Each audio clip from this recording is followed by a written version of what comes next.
Magandang araw! Sama-sama tayong matuto sa Teacher Sal Learning Resource Channel. Revised K-12 Curriculum, Makabansa 2, Quarter 1, Week 4, Mga palatandaan sa komunidad. Babalikan natin ang aralin natin noong nakaraang linggo. Maghanda para masagot ang mga katanungan tungkol sa inyong napag-aralan. Ano ang pangalan ng inyong lugar? Alin ang mas maluwag, ang paaralan o ang inyong barangay?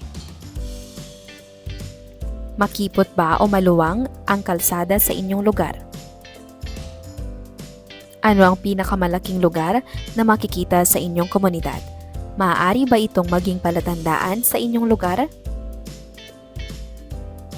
Para sa layunin ng ating aralin na iisa-isa ang mga palatandaang makikita sa kinabibilangang komunidad. Naipaliliwanag ang kahulugan ng palatandaang geographical. Paano mo nalaman? May sasabihin akong pangalan at sabihin ang inyong palatandaan. Health Center, Basketball Court, Palengke, Paaralan. Ano ang palatandaan?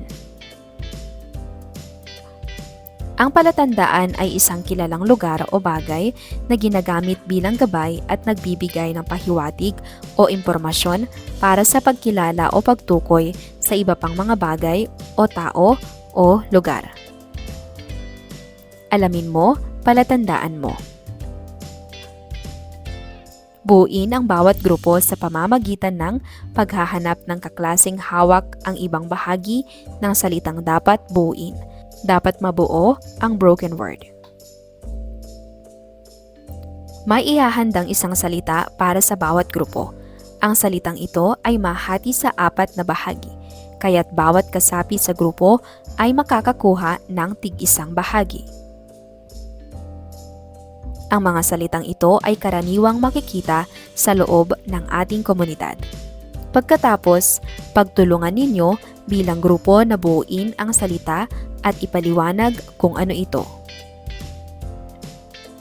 Tulay, poste, basketball court, tindahan, gusali, parke, pook sambahan, kanal, barangay hall, pook hintayan. Pagkatapos ng pagbuo ng puzzle, ididikit ito sa pisara. Babasahin ang lahat, ang 10 salitang mabubuo. Kwentuhan tayo. Sa unang gawain kanina, may mga grupo na may tig-4 na kasapi. Kayo pa rin ang magkakagrupo para sa susunod na gawain. Maghanda na at makinig sa susunod na panuto. Ang bawat grupo ay mag-uusap at ibahagi sa grupo ang sagot sa sumusunod na tanong. Dapat maikwento sa klase ang magiging usapan. Kung may gustong bumisita sa inyong bahay, paano mo gagabayan upang madali niyang mahanapan ang inyong bahay? Kung tatanungin ka kung ano ang madadaanan mula sa inyong bahay papunta sa paaralan, ano-ano ang isasagot mo? Pagtatala, kapag ang grupo ninyo ay tinawag na magbahagi ng mga palatandaan ng komunidad, bahay at paaralan, tumayo ang 4 sa harap at sasabihin sa klase ang mga kasagutan sa mga tanong. Member A, ang palatandaan na narating na ang bahay ni Patlang ay patlang kina Patlang ay patlang. Kinapatlang naman ay patlang at sa bahay ay patlang. Member B, ang madadaanan ko papuntang paaralan ay patlang, depende sa dami.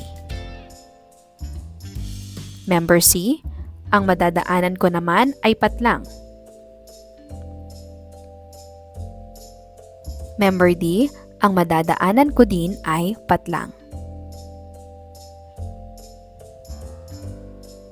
Bago tayo magpatuloy sa susunod na gawain, balikan muna natin ang mga salitang nakasulat sa pisara.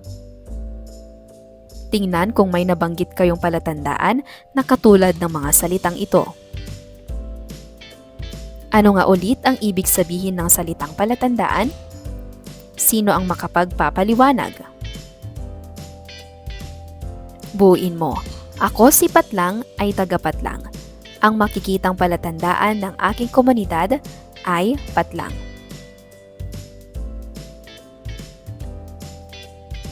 Iguhit mo. Gamit ang mga linyang patayo, pahiga o pahilig, pakuruba o pabilog upang makaguhit ng pinakamadaling palatandaan ng inyong sariling komunidad. Sa inyong pag-uwi, tumingin sa kapaligiran ng komunidad. Hanapin ang mga palatandaang hindi naalala sa nakaraang klase. Pagdating sa bahay, isulat ang mga ito sa kwaderno. Para sa ikalawang araw, mga palatandaang geographical sa komunidad. Narito ang mga palatandaang iginuhit kahapon. Ibigay ang pangalan nito at ilarawan ang mga ito. Para sa layunin ng ating aralin, natutukoy ang iba't ibang palatandaang geographical. Nakikilala ang mga palatandaang geographical sa kinabibilangang komunidad. Pagsamahin mo, makinig, hahatiin ang inyong klase sa 3 grupo. Bawat grupo ay bibigyan ng mga gupit na larawan ng mga anyong lupa at anyong tubig, mga gusali o estruktura, mga bantayog na matatagpuan sa inyong komunidad o rehiyon. Gamitin ang mga larawang ito sa inyong susunod na gawain. Makipagtulungan sa mga kagrupo at sumunod sa tagubilin ng guro. Kasama ang mga kagrupo, pagsamahin ang mga larawan ng lahat ng anyong lupa, anyong tubig, bantayog o estruktura.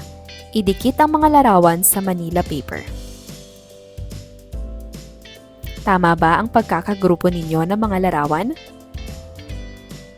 Pag-usapan natin ang mga larawang nabuo ninyo. Estruktura. Itinatayo mula sa iba't ibang materyales o inihanda para sa partikular na layunin tulad ng tirahan, proteksyon o suporta. Anyong lupa. Mga natural na anyo ng lupa na makikita sa ibabaw ng mundo. Anyong tubig, mga nakikita sa likas na kapaligiran na pagtitipon ng tubig. Bantayog, itinayong simbolo o marka na itinayo bilang pagpaparangal sa isang bayani, kagitingan, bagay o anumang parangal na inihandog. Halimbawa ay ang bantayog ni Jose Rizal na ipinatayo upang ipaalala ang kanyang kabayanihan at ang halaga ng kanyang mga nagawa o akda. Kapag may ibang bantayog sa lugar katulad ng mga lokal na bayani o bantayog ng wika, ibigay ang kasaysayan ng mga ito at kung bakit sila ipinagawa. May katulad ba ang ganda ko? Tingnan at tukuyin kung may kahalintulad ang mga larawang ito sa inyong komunidad. Kapag wala namang kahalintulad sa inyong lugar, saan ito maaaring makikita? Banawe Rice Terraces.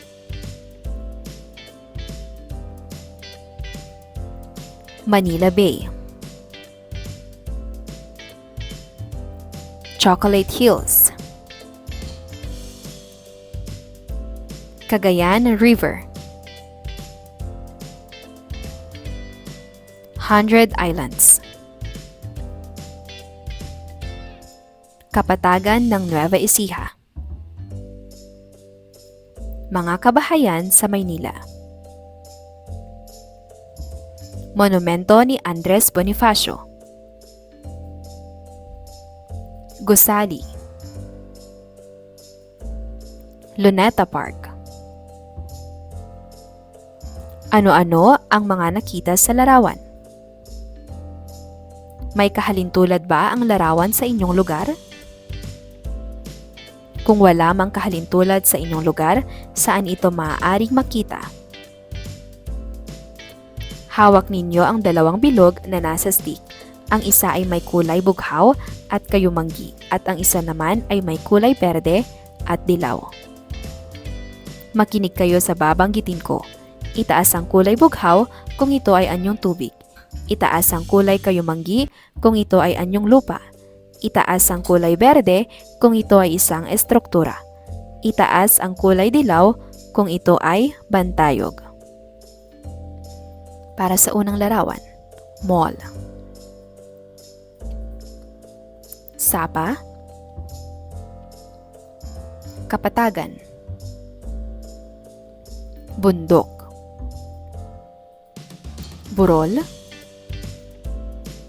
bantayog ni Rizal, dagat, isla, dalampasigan, klinik, paaralan, bahay. Buuin natin. Ako si Patlang. Makikilala mo ang komunidad namin dahil sa Patlang. At Patlang doon. Sabihin kung tama o mali. Ako ay nakatira sa kabundukan. Ako ay nakatira malapit sa dagat. Ang komunidad ko ay may mga palayan at maisan. May ilog malapit sa amin. Nakaakyat na ako sa burol malapit sa bahay. Mayroong paaralan sa aming komunidad. Mayroong mataas na gusali malapit sa aming tirahan. Alamin mula sa mga magulang ang mga iba pang palatandaang geographical ng inyong komunidad na maaaring hindi pa ninyo nalalaman o nakikita. Magdala ng coupon band, lapis, ruler at pangkulay bukas. Para sa ikatlong araw, palatandaang geographical at kanilang lokasyon. Sabihin ang oo kapag nakikita at hindi kapag wala sa komunidad ang nabanggit. Mayroon bang mga gusali? Mayroon bang mga pasyalan? Mayroon bang mga magagandang estruktura? Mayroon bang mga bantayog? Mayroon bang anyong lupa? Mayroon bang mga anyong tubig? Para sa layunin ng ating aralin, nakaguguhit ng mapa na nagpapakita ng palatandaang geographical ng kinabibilangang komunidad. Pag-aralan ang mapa sa pisara. Sabihin ang napansin sa mapa. Narito ang mapa. Ano ang nakikita sa mapa? Ano ang mapang nakikita? Ating tukuyin kung ano ang mapang pangkomunidad. Nagpapakita ng mga kalsada, estruktura at iba't ibang mga anyong geographical ng lugar. Mayroon itong 4 na direksyong kardinal: hilaga, timog, silangan at kanluran. Basahin ang mga paalala bago gumuhit. Gamitin ang sariling coupon band, color, ruler at lapis o humiram sa guro kapag walang nadala. Iguhit ang mapa ng inyong komunidad. Katulad ng ipinakitang halimbawa ng mapa, iguhit ang mga estruktura, bantayog, mga anyong lupa at anyong tubig na makikita sa inyong komunidad. Gumamit ng mga maayos na linya at kurba sa pagguhit. Lagyan ng check bago ang bilang kapag may naiguhit at X kung wala. Ilagay din sa patlang pagkatapos ng salita ang K kung makikita ang larawan sa kanluran, H kung nasa hilaga, S kung nasa tilangan, at T kapag nasa timog ng nabuong mapa. Paaralan, bahay, puok hintayan, puok sambahan, parke, tindahan, sapa, kanal o ilog, kapatagan o kabukiran, puno, bundok o burol. Pagmasdan ang inyong komunidad at mag-ensayo sa pagtukoy ng mga lugar na nasa direksyong hilaga, kanluran, silangan at timog. Para sa ika-4 na araw, paglalarawan sa mga palatandaang geographical. Ituro ang silangan ng ating silid-aralan. Saan sumisikat ang araw? Pareho ba ang itinuro mong direksyon sa silangan ng silid-aralan at ang pinagsisikatan ng araw? Anong gusali o bundok o ilog ang inyong nasa silangan? Ituro din ang kanluran, timog, hilaga ng silid-aralan.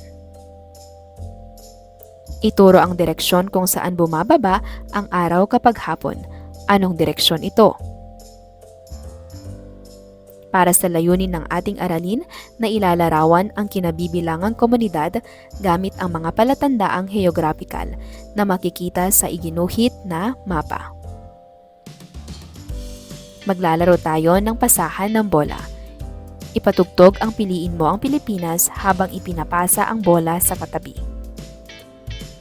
Kapag tumigil ang tugtog, titigil din ang pagpasa. Kung kanino tumigil ang bola, siya ang tatayo at magbabahagi tungkol sa kanyang iginuhit na komunidad. Para sa gabay, ako si Patlang, ang komunidad ko ay sa Kalye, Patlang, Purok Patlang, Barangay Patlang.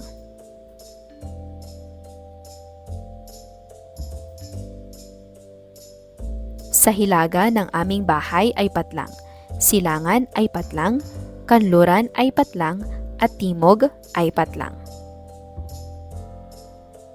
Ang mga kapitbahay ko ay sina Patlang. Kung titingnan ninyo ang aking mapa, mayroon kayong makikitang Patlang. Lahat ito ay nagbibigay kagandahan at kabutihan sa aming komunidad. Mahalaga bang matutuhan natin kung ano ang nasa komunidad natin? Mahalaga bang makilala o matutuhan ang mga palatandaang geographical na nasa ating komunidad? Bakit? Ang mapang aking iginuhit ay naglalarawan sa aming lugar sapagkat Patlang.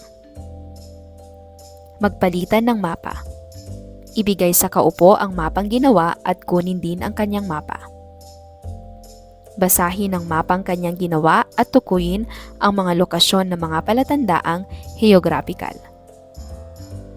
Itala ang mga nakikita sa hilaga, timog, kanluran at silangan ng kanilang bahay.